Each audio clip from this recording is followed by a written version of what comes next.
Gracias por acompañarnos a esta serie de predicaciones online. Quizás no es la forma como normalmente lo realizamos, pero a pesar de que estamos viviendo en tiempos difíciles y donde por las condiciones en las que está el mundo tenemos que hacerlo de esta manera, el mensaje sigue siendo el mismo. El mensaje del Evangelio es el mismo mensaje, aunque lo estemos realizando online. Entonces sigue teniendo el poder de Dios para salvación a todo aquel que cree. Ahora, antes de compartir algo de la palabra de Dios, vamos a pedir su ayuda en oración. Padre, queremos darte las gracias porque permites que nuevamente podamos abrir tu palabra y hablar acerca del Señor Jesucristo, la maravillosa persona de tu amado Hijo, quien es el poderoso Salvador, aquel que puede salvar perpetuamente a todo aquel que cree en Él. Buscamos tu ayuda y tu dirección y tu bendición para el mensaje que queremos hablar en esta tarde. Y te damos las gracias y nos encomendamos a ti, en el nombre del Señor Jesucristo. Amén. Ahora quisiera compartir un versículo en el Evangelio de Juan. Vamos a leer en el Evangelio de Juan, capítulo 1, y quiero leer el versículo 11. Vamos a leer el versículo 11 y el versículo 12. Está refiriéndose al Señor Jesucristo y dice de él: a lo suyo vino y los suyos no le recibieron. Mas a todos los que le recibieron, a los que creen en su nombre, les dio potestad de ser hechos hijos de Dios, los cuales no son engendrados de sangre, ni de voluntad de carne, ni de voluntad de varón, sino de Dios. El ser hechos hijos de Dios. ¿Cómo una persona puede llegar a ser un hijo de Dios? No nacemos como hijos de Dios, como muchas veces algunos quieren decir o pensar o predicar. No todas las personas son hijos de Dios. Hay un momento en el que la persona puede llegar a ser un hijo de Dios, y a eso es lo que vamos a leer o a explicar en este mensaje, en estos minutos. Porque dice aquí que a los que le recibieron, a los que creen en su nombre. Hay unas ciertas personas que le han recibido, porque no todos lo han hecho. Dice el versículo 11 que a los suyos vino, pero los suyos no le recibieron. Pero a diferencia de este grupo que no le recibió a Cristo, entonces los que sí le recibieron, dice: a los que creen en su nombre les dio potestad de ser hechos hijos de Dios. Esta es una maravilla. Esta es una gran bendición y un gran privilegio que una persona puede tener, el llegar a ser un hijo de Dios. Usted puede ser un hijo de Dios si todavía no es salvo en esta tarde. Pero cuando leemos el Evangelio de Juan, nos vamos a dar cuenta que Juan se refiere al Señor Jesucristo como el Hijo unigénito. Él es el Evangelio que nos presenta a Cristo como el unigénito Hijo. Nos va a decir que las glorias de Cristo son como las del unigénito Hijo del Padre, lleno de gracia y de verdad. Es decir, Cristo es el único Hijo de Dios. Dios tiene un Hijo. Dios es Padre, Hijo y Espíritu Santo. Tres personas, un solo Dios. Pero el Señor Jesucristo es el Hijo de Dios, el unigénito, el único Hijo de Dios, el Hijo amado de Dios. Él es el Hijo eterno de Dios, el que siempre ha sido su Hijo. Y toda la gloria de Dios está en Cristo, porque Cristo, Jesús, es Dios. De manera que lo que dice Juan es que vimos su gloria, gloria como del unigénito del Padre, lleno de gracia y de verdad. Él va a hablar acerca de el Señor Jesucristo como el unigénito que está en el seno del Padre. Él nos va a referir que Dios de tal manera amó al mundo que ha dado a su Hijo unigénito para que todo aquel que en Él cree no se pierda, mas tenga vida eterna. Entonces es acerca de este único Hijo que Dios quiere que las personas sepan. Dios lo envió a este mundo. Dios lo mandó con un propósito, con una misión, con una obra muy importante y muy grande que Él tenía que hacer, la obra de la salvación, de la redención del pecador, para poder llevar a muchos hijos a la gloria, para que los que no somos hijos de Dios podamos llegar a ser llamados hijos de Dios por el amor y la gracia de Dios y la salvación que hay en el Señor Jesucristo. Pero Él se distingue, Él es único, Él es singular, no hay otro como Él. como el Hijo de Dios, comparte las mismas glorias de Dios, comparte la misma posición de Dios. Dice el libro de Filipenses que él, siendo en forma de Dios, no estimó el ser igual a Dios como cosa a que aferrarse, sino que se despojó a sí mismo. Él es el que vino desde la gloria, desde los cielos, a este mundo. Dios envió a su Hijo amado. Y cuando leemos el Evangelio de Juan, los primeros versículos de este Evangelio nos van a relatar acerca de este Hijo unigénito. Y se le menciona a él como el Verbo. Y dice, en el principio era el Verbo, y el Verbo era con Dios, y el Verbo era Dios. Este era el principio con Dios. Todas las cosas por él fueron hechas, y sin él nada de lo que ha sido hecho fue hecho. Fíjense la maravilla. El Señor Jesucristo es el creador de todas las cosas. Él es el eterno Dios. Él es el que estaba desde el principio, que no tiene principio de días, no tiene fin de vida. Cuando todas las cosas comenzaron, Él ya estaba allí. Él no tuvo un comienzo, porque Él es eterno. Pero no solamente se va a mencionar a Él como el creador de todas las cosas y como la fuente de todas las cosas, pero Él es el autor de la vida. En Él estaba la vida y la vida era la luz de los hombres. Y dice también, la luz en las tinieblas resplandece. Él es el autor de la vida. Él es la fuente de la luz.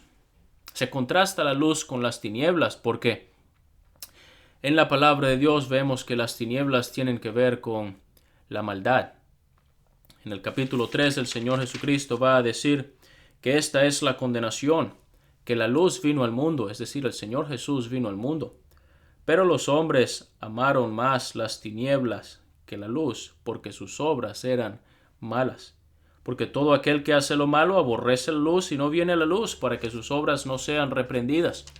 Entonces el Señor Jesucristo, muy diferente a todas las personas en su tiempo, Él era la luz, sin pecado, perfecto y santo, en contraste con el resto de la humanidad, pecadores en tinieblas. Por esas tinieblas, por ese pecado, es que nosotros no somos hijos de Dios. Somos creación de Dios, pero no somos hijos de Dios. Pero a los que le recibieron, a los que creen en su nombre, aunque no lo merezcan, aunque no lo merezcamos, Dios les da potestad de ser hechos hijos de Dios. Ahora muchas personas piensan que Dios no puede condenar al mundo. Dios no pudiera castigar al mundo porque ningún padre condenaría a sus hijos a un castigo tan terrible y tan cruel como el infierno.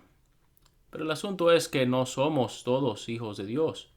Solamente los que le hemos recibido a Cristo como Salvador personal y hemos creído en su nombre, solamente por eso es que podemos ser llamados hijos de Dios. No es algo que nos merecemos. Todos somos criaturas de Dios. Y sin embargo el mundo, aunque es creación de Dios y aunque Dios es el dueño del universo, el mundo no le ha dado gracias a Dios. Así lo dice Romanos capítulo 1, cuando dice que habiendo conocido a Dios, no le glorificaron como a Dios, ni le dieron gracias, sino que se envanecieron en sus razonamientos y su necio corazón fue entenebrecido. Profesando ser sabios se hicieron necios y cambiaron la gloria del Dios incorruptible en semejanza de imagen de hombre corruptible, de aves, de cuadrúpedos y de reptiles. Cambiaron la verdad de Dios por la mentira, honrando y dando culto a las criaturas antes que al Creador, el cual es bendito por los siglos. Somos todos criaturas de Dios. Él es el Creador, nosotros somos sus criaturas. Pero Dios quiere que podamos gozar de una relación más estrecha, una relación más íntima, más perfecta, y es el de ser hijos de Dios. Pero como criaturas de Dios, Dios tiene potestad sobre su creación. En una ocasión, un famoso escultor mexicano llamado José Villegas de Cora, él hacía unas hermosas esculturas en madera, en piedra. En una oportunidad, un hombre llegó desde Europa. José Villegas de Cora había llegado a ser muy reconocido no solamente en México, pero en muchos países, incluso en Europa. Y este hombre de Europa llegó con unas hermosas esculturas y estaban siendo exhibidas en un museo. Y allí llegó José Villegas de Cora, allí en México. Y él llegó al museo y aquel hombre le mostró y quiso hacer mofa. Conocía quién era Villegas de Cora y quiso hacerle burla a él y le dijo: oiga, Villegas, venga para que vea esta hermosa escultura. Y le mostró una belleza de escultura. Le dijo: aprenda a hacer esculturas. Venga para que vea lo que es un verdadero arte. Aquel escultor examinó la obra con detenimiento y sin decir una sola palabra lo que hizo fue sacar un martillo de su bolsillo y con un solo martillazo le quebró la cabeza a aquella escultura. Por supuesto, todos estaban estupefactos y asombrados ante el atrevimiento de aquel hombre. ¿Cómo era posible que destruyera algo tan hermoso? Pero allí en la escultura, José Villegas de Cora agarró y sacó de la escultura quebrada un papelito y se lo dio a aquel hombre. Y el hombre le leyó lo que decía el papel. Decía: hecho por José Villegas de Cora en Puebla, México. Él era el escultor de esa hermosa escultura. Él era quien lo había hecho. Tenía el derecho de quebrar la escultura. Él era su creador. Él era el que lo había hecho. Él era el que lo había formado. Era suyo. Claro que tenía el derecho de quebrarla. Y de esa manera es una forma de ilustrar cómo las personas, todos somos creación de Dios. Dios nos ha hecho a cada uno de nosotros. Dios ha hecho su creación. Dios hizo todas las cosas, el mundo, las estrellas, los planetas, los seres humanos, los animales, las plantas. Todo fue hecho por Dios. Y Dios es el dueño de su creación. Y Dios tiene potestad sobre la creación. Especialmente cuando Dios hizo la creación con el propósito de que le diéramos gloria. Y el ser humano, en lugar de darle gloria a Él, fíjese el día de hoy, la ciencia trata de explicar, y las personas que siguen la ciencia tratan de explicar todas las cosas y el origen de las cosas y quitar a Dios, de manera que todo es posible sin Dios, de que vinimos de una explosión y de que a un proceso evolutivo. Y Dios no está por ningún lado. No necesitamos a Dios. No quieren incluir a Dios en las escuelas. No quieren incluir a Dios en la sociedad, en los gobiernos, en la forma de vivir, en la ciencia. Excluyen a Dios de todas las cosas y en lugar de darle gracias a Dios por todo lo que nos ha dado y por su hermosa creación, no le reconocieron como Dios, sino más bien se dedicaron a rendirle culto a las criaturas antes que al Creador. Dios tiene todo derecho sobre su creación. Y aquel que no confía en Cristo como Salvador, Dios tiene toda la autoridad de condenarlo y destruirlo, porque es su creación. Dios no condenará a ninguno de sus hijos. Los que somos salvos y hemos puesto nuestra confianza en Él, estamos seguros en Cristo. Dios no va a condenar. Pero aquel que no está en Cristo está corriendo un riesgo terrible y enorme de la condenación por no haber confiado en Cristo como su Hijo. Entonces, ¿cómo puede ser que alguien, siendo una criatura de Dios, puede llegar a ser hecho un hijo de Dios? A eso es lo que se nos está refiriendo el versículo 12 que estamos aquí mostrando. Mas a todos los que le recibieron, a los que creen en su nombre, les dio potestad de ser hechos hijos de Dios. Ahora quiero comenzar más bien, o mejor dicho, quiero explicar primero el versículo 13. Y luego vamos a llegar al versículo 12. El versículo 13 dice: los cuales no son engendrados de sangre, ni de voluntad de carne, ni de voluntad de varón, sino de Dios. Entonces, aquí se nos explica primero cómo una persona no va a llegar a ser un hijo de Dios. Es decir, estas no son formas en que una persona llega a ser un hijo de Dios. Y eso es lo que dice el versículo 13. No son engendrados de sangre, ni de voluntad de carne, ni de voluntad de varón. Allí hay tres cosas. primer lugar, no son engendrados de sangre. Es decir, no es algo que uno hereda de sus padres. No es algo que viene por generación. Bueno, mi papá es cristiano, mi papá es salvo, entonces yo soy salvo.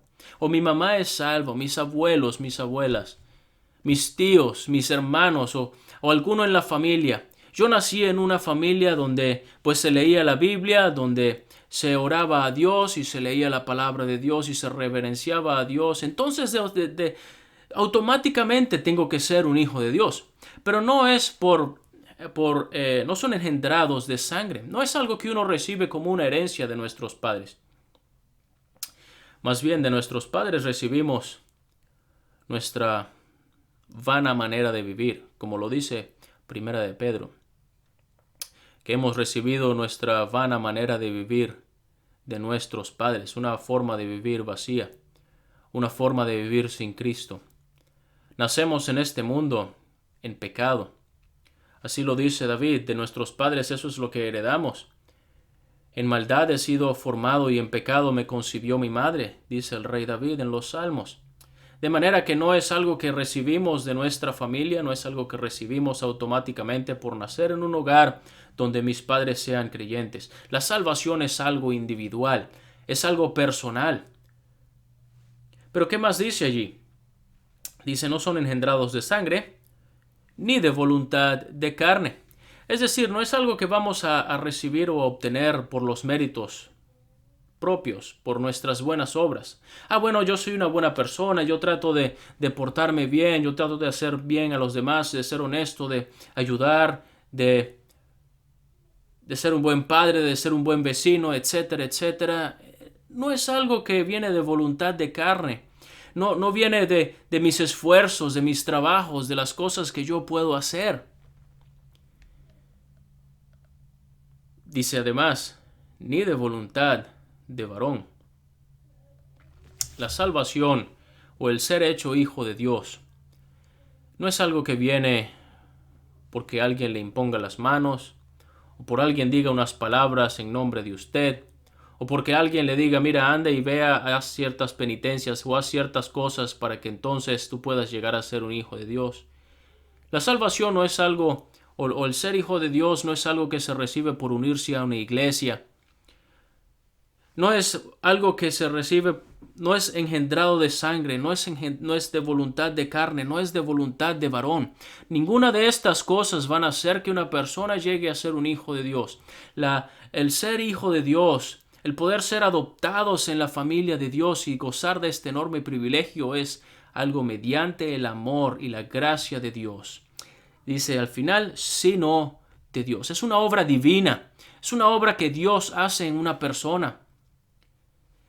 Dice Juan en su epístola, mirad cuál amor nos ha dado el Padre para que seamos llamados hijos de Dios. Eso es algo que proviene del amor de Dios. Entonces no es ninguna de estas cosas que pueden hacer que yo sea un hijo de Dios. ¿Qué entonces sí hace que una persona sea un hijo de Dios? Dice, todos los que le recibieron, a los que creen en su nombre les dio potestad de ser hechos hijos de Dios.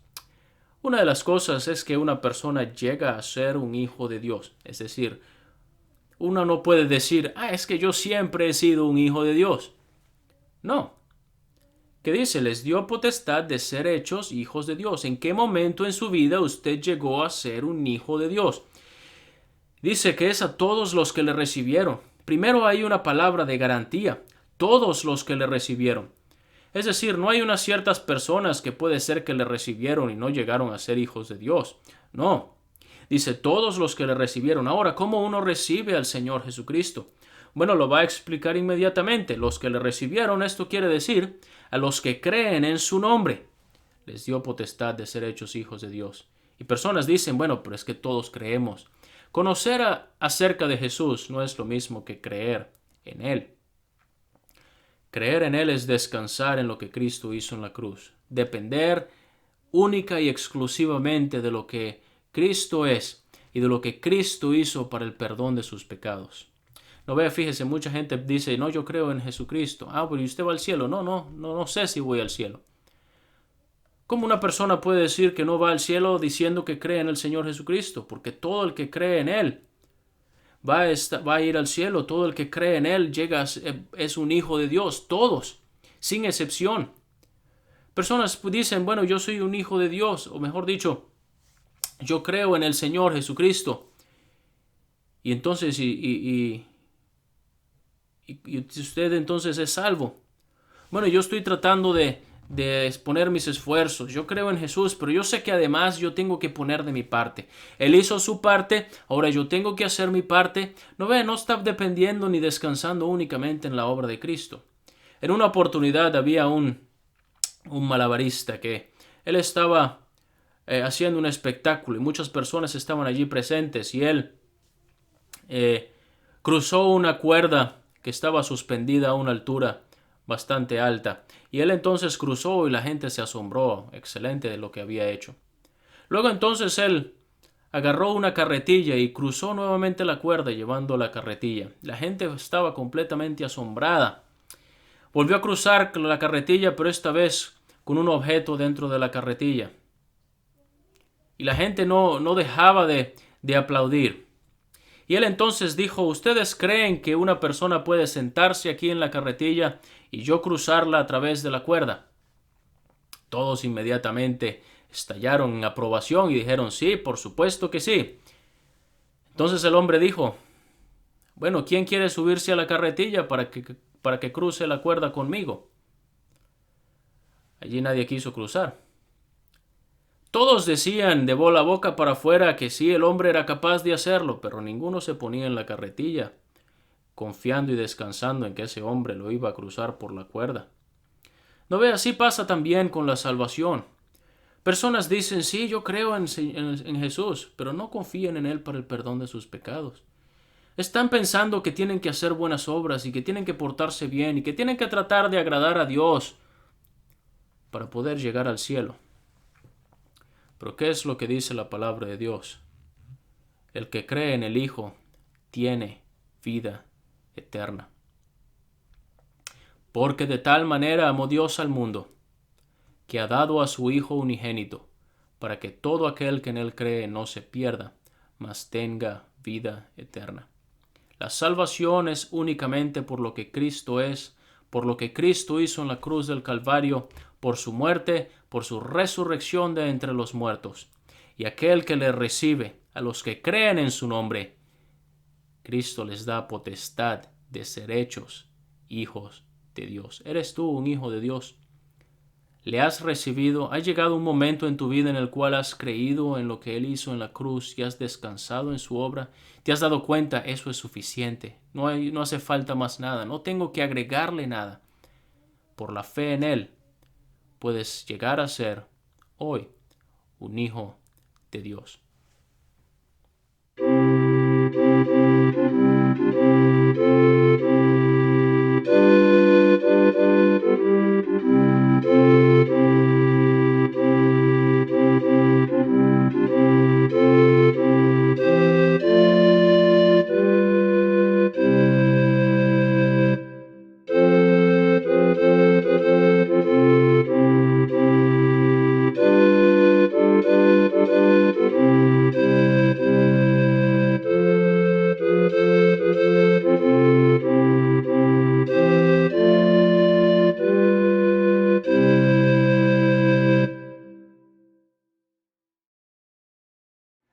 Hoy queremos considerar en la palabra de Dios un evento que afectó a todo el mundo, tanto como la pandemia del nuevo coronavirus.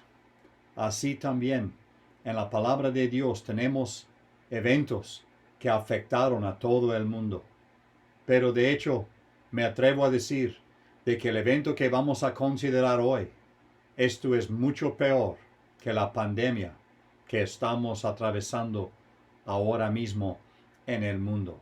Voy a hablar el día de hoy de la caída del hombre, cómo llegó el pecado a entrar en el mundo. Pero a la vez queremos ver cómo Dios, Él mismo, puede perdonar pecados.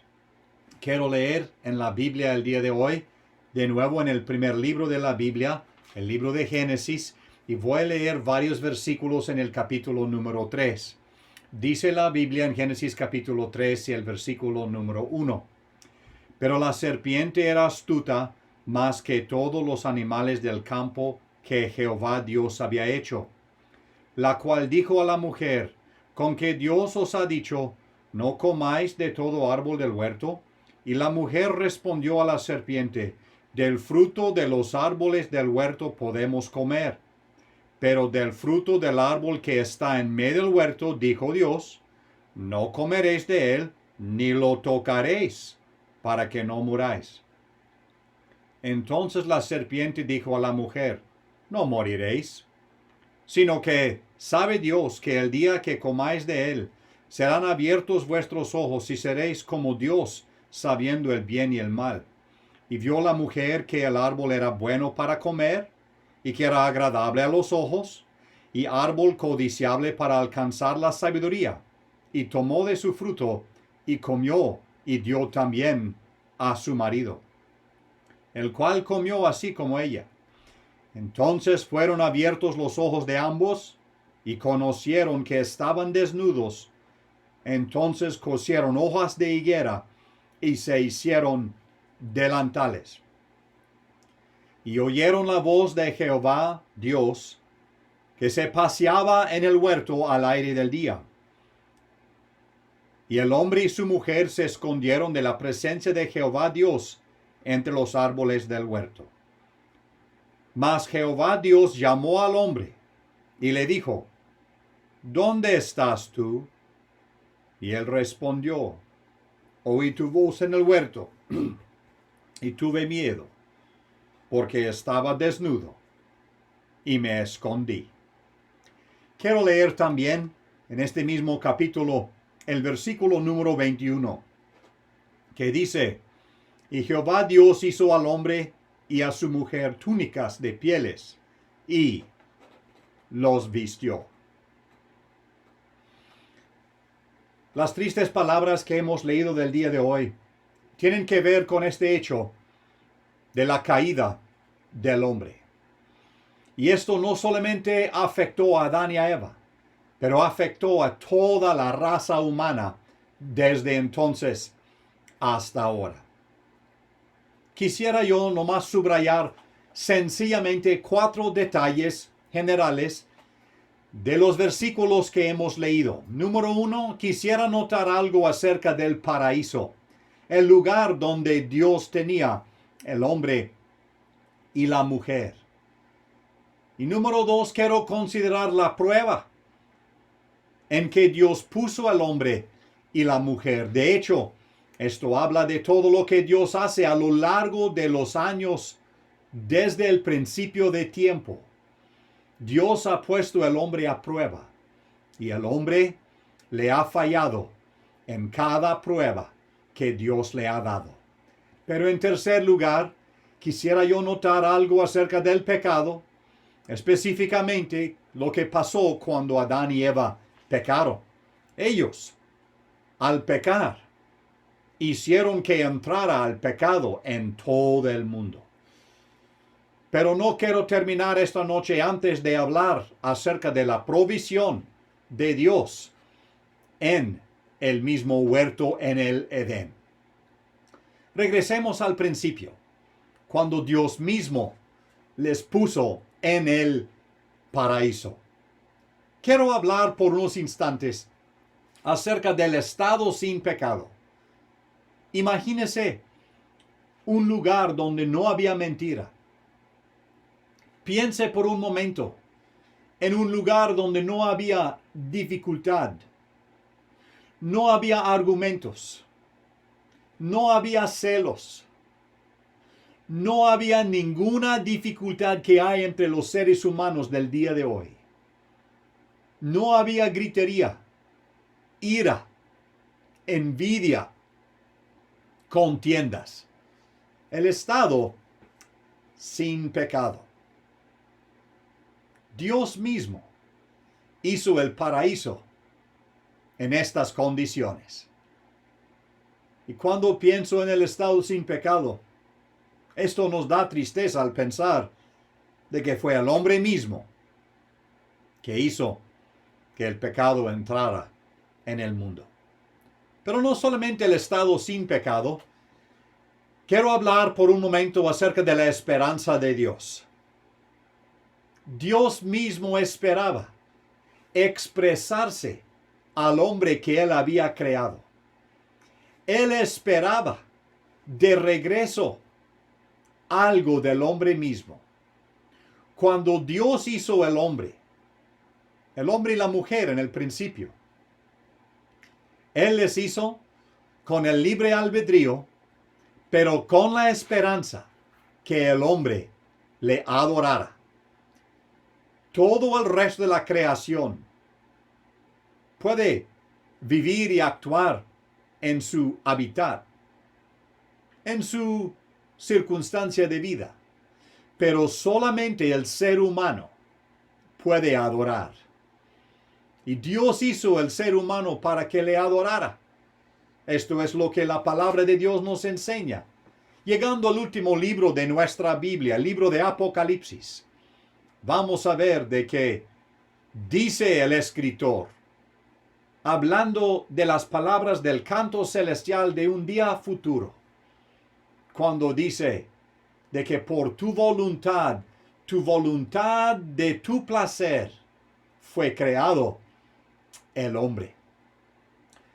Pero quisiera yo notar la expresión de Dios. Leímos una expresión en los versículos en Génesis capítulo 3 que tienen que ver con esto mismo, que Dios se paseaba con ellos al aire del día.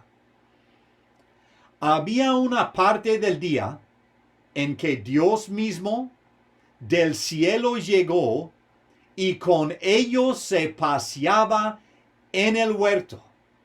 Imagínense la grandeza de ese paraíso. El lugar donde no solamente el hombre y la mujer tuvieron todo lo que necesitaban. Estaban en un lugar donde nada les preocupaba. Y cuanto más que llegó su creador Dios al estar con ellos al aire del día. Y caminaban juntos.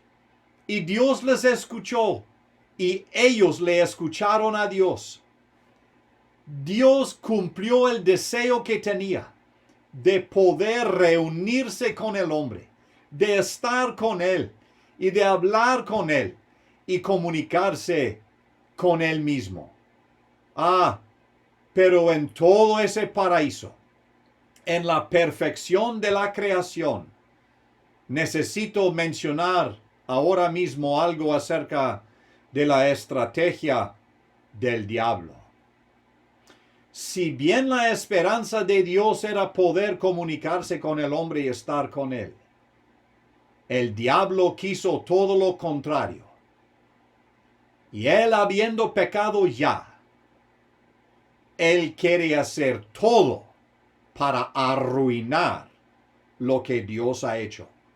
No es diferente en el día de hoy.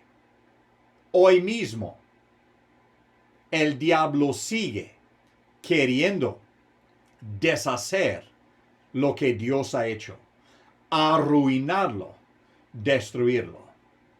El diablo es el enemigo del alma, es el enemigo de su alma, y él quiere su destrucción, él no quiere su bienestar. Y cuando Dios hace algo bueno, el diablo quiere arruinarlo. Así que esto fue el contexto del paraíso donde estaban Adán y Eva. Quiero hablar por un momento acerca de la prueba que Dios puso delante de ellos. Número 1, vamos a ver la declaración de Dios. Él declaró diciendo de que había árboles en el huerto en el Edén, y de todo árbol ellos pudieron comer, mas del árbol que estaba en medio del huerto, que no comieran de este árbol, del conocimiento del bien y el mal. Ahora, aclaro, Dios no les estaba quitando algo pensando les voy a prohibir un bien. Dios no estaba prohibiendo algo que hubiera sido para su mejoramiento. Yo sé que personas hoy día tienen la idea de que Dios nomás pone leyes y reglas para que yo no pueda disfrutar la vida. Dios nomás pone en su palabra sus principios para que yo no pueda vivir plenamente. Eso no es cierto. Dios más bien pone reglas, principios, sus estatutos para nuestro bien. Pero aquí tenemos la declaración de Dios, que no comieran de este árbol, porque en el día en que comieran de este árbol, ellos iban a morir. Vamos a decir que esta muerte es la muerte espiritual. Y Dios en su palabra explica lo que él mismo quiere decir. Quiero hablar ahora acerca de la delineación que puso Dios. Había una zona en la creación que se llamaba Edén. Y en el Edén estaba un huerto. Había una parte dentro del huerto y había una parte fuera del huerto.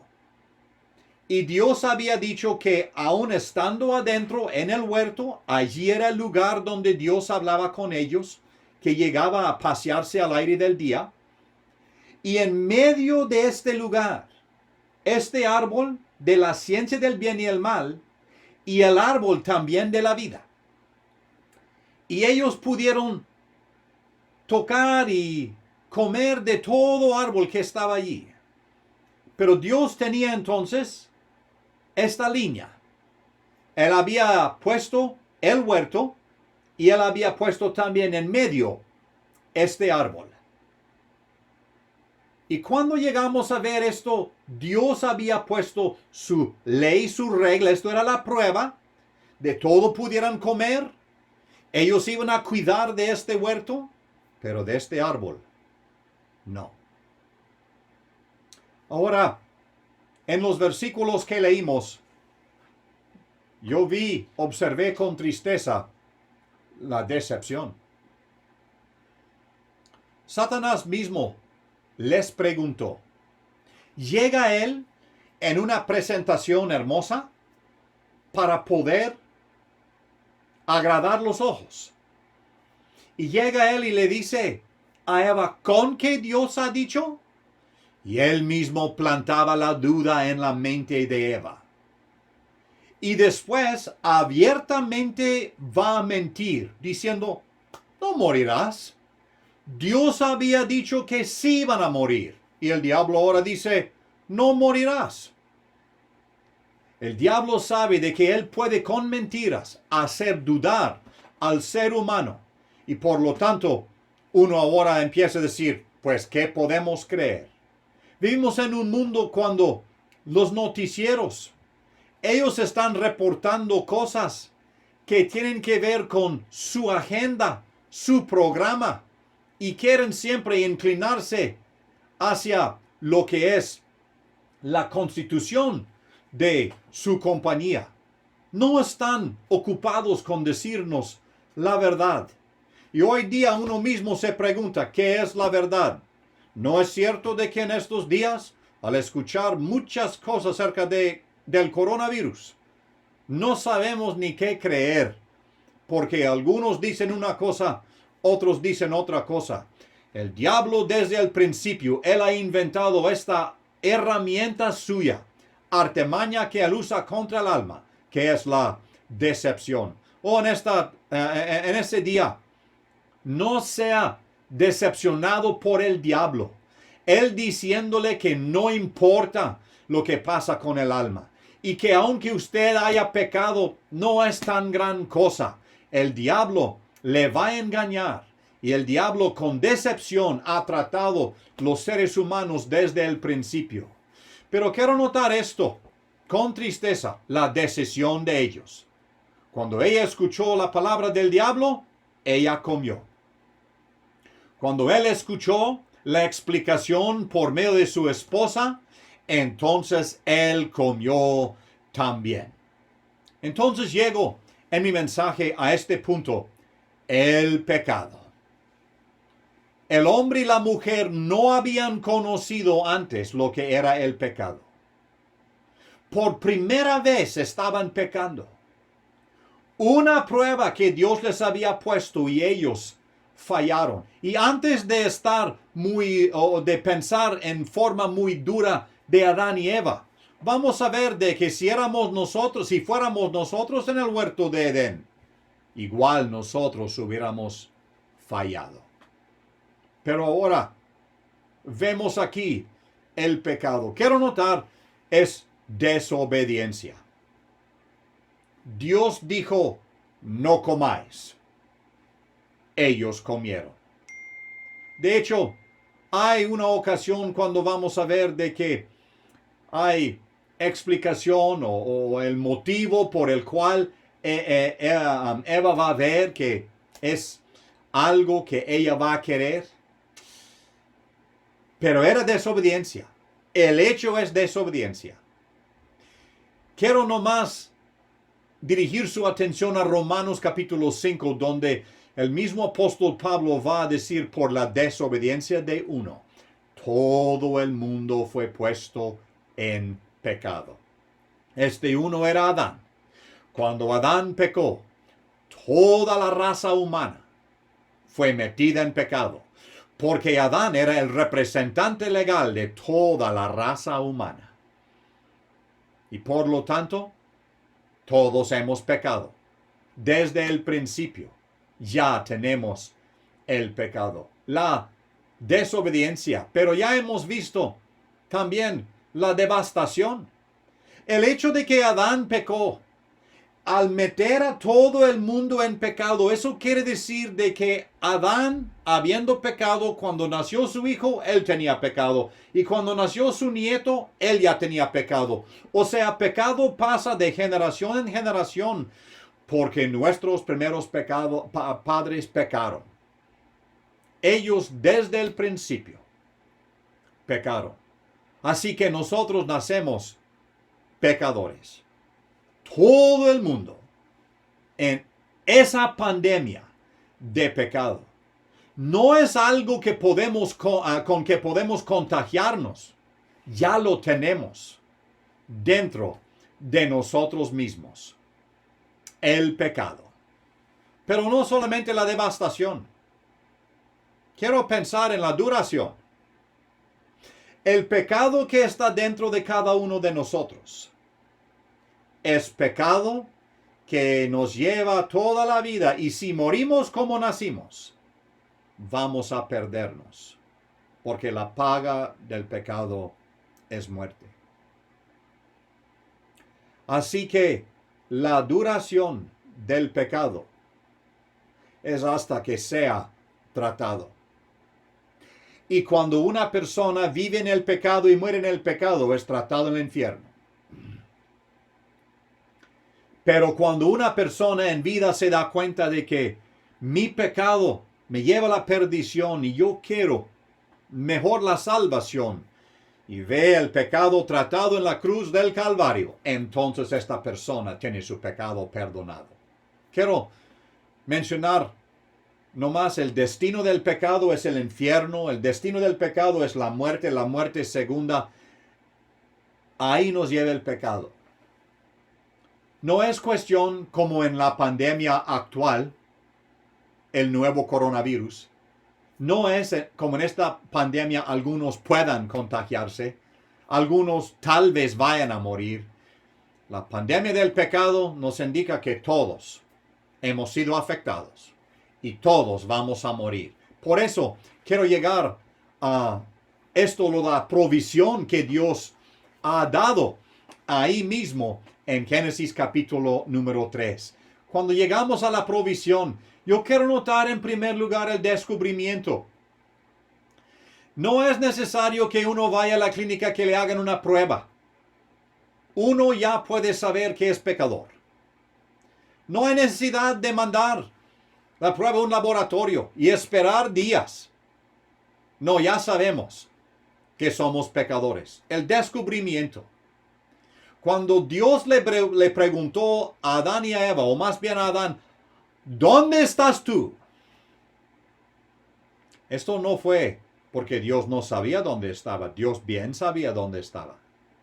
Pero para que él descubriera su propio estado delante de Dios. En esta tarde, yo le pregunto, ¿ha descubierto que es pecador? ¿Ha descubierto que necesita la salvación de su alma? El descubrimiento. Pero quiero notar algo acerca de la dádiva de Dios. Dios había llegado al huerto. El hombre había pecado, tanto como usted y yo. Algo había cambiado. Ya no era igual. Y de nuevo, en los noticieros el día de hoy están diciendo que ya que entró el coronavirus, nada va a ser igual nunca. Así pasó cuando entró el pecado. Nada es igual nunca. Pero Dios, Él quiere regalar, Él quiere dar la salvación a Adán y a Eva. Y también se la quiere dar a usted. Quiero ver algo específico en Génesis capítulo 3 y el versículo 21. Dios derramó sangre. El derramamiento de sangre. Y dice la Biblia, sin derramamiento de sangre no se hace remisión. Dios derramó sangre. Es la primera vez en la Biblia que leemos acerca de un animal sacrificado. Es obvio que Dios sacrificó un animal porque Él tenía pieles con que vestir a Adán y a Eva. Entonces, Dios derramó sangre. Dios en su dádiva, su corazón dadivoso quiso que ellos fueran salvos. Por eso derramó sangre. Y en nuestro caso, Él derramó la sangre de Jesucristo mismo en la cruz del Calvario para poder darnos la salvación. Quiero notar esa descripción de ellos. Leímos en el versículo 21. Dios, Él tenía estos pieles y los vistió. Gracias doy a Dios que yo tengo la vestimenta de salvación porque Dios me la dio. Usted en el día de hoy puede también gozarse de la vestimenta de la salvación. Dios es el que viste a uno de salvación. Uno mismo no se puede salvar. Uno es pecador, pero Dios, Él, puede darnos esta vestimenta de salvación. Pero una cosa que quiero notar, ellos lo recibieron. Ellos permitieron que Dios los vistiera. Y así Dios está esperando que uno acepte lo que Él ofrece. Él no le va a forzar. La caída del mundo, la caída del hombre, algo que afectó a todo el mundo. Hasta nuestra fecha nos está afectando. A la vez usted puede ser salvo, aún el día de hoy. Vamos a orar. Padre Santo, gracias te queremos dar por tu palabra. Gracias por Jesucristo que murió en la cruz del Calvario. Y gracias que hoy mismo es el día de la salvación. Te pedimos que aún por este medio, alguien que esté escuchando pueda hoy mismo recibir a Cristo personalmente y ser vestido de salvación eternamente y para siempre. Te lo suplicamos agradecidos por la oportunidad de leer tu palabra y escuchar al Evangelio. Gracias en el nombre de nuestro Señor Jesucristo. Amén.